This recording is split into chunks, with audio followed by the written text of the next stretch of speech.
લોકસભામાં વિપક્ષ નેતા રાહુલ ગાંધીએ આજે ચૂંટણી પંચ પર ગંભીર આરોપો લગાવ્યા છે.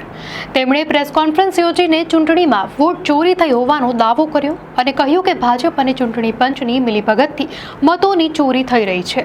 પુરાવા રજૂ કરતા તેમણે કહ્યું કે બેંગલુરુ સેન્ટ્રલ લોકસભા બેઠકમાં ડુપ્લિકેટ મતદારો, ખોટા સરનામા અને એક જ સરનામે અનેક મતદારો નોંધાયા હોવાનું સામે આવ્યું છે.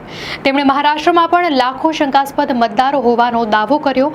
આ આરોપોના જવાબમાં કર્ણાટક ચૂંટણી પંચે રાહુલ ગાંધી પાસેથી પુરાવા પર સહી સાથેનું સોગંદનામું માંગ્યું છે અને ચેતવણી આપી છે કે જો આરોપો ખોટા સાબિત થશે તો કાયદાકીય કાર્યવાહી થઈ શકે છે.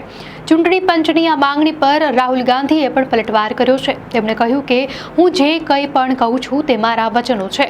આ ચૂંટણી પંચનો જ ડેટા છે અને તેઓ પોતે જ તેનો સ્વીકાર કરવાનો ઇનકાર કરી રહ્યા છે. આ સમગ્ર મામલે રાજકીય ગરમાવો આવ્યો છે. હવે જોવાનું એ રહેશે કે રાહુલ ગાંધી ચૂંટણી પંચને સોગંદનામું રજૂ કરશે કે નહીં અને આ મામલો કઈ દિશામાં આગળ વધે છે. દર્શક મિત્રો, આ ઘટના અંગે આપની શું પ્રતિક્રિયા છે અમને કોમેન્ટમાં ચોક્કસથી જણાવશો. આવી જ નવી અપડેટ્સ માટે ધ લોકસત્તા ચેનલને સબસ્ક્રાઇબ કરો.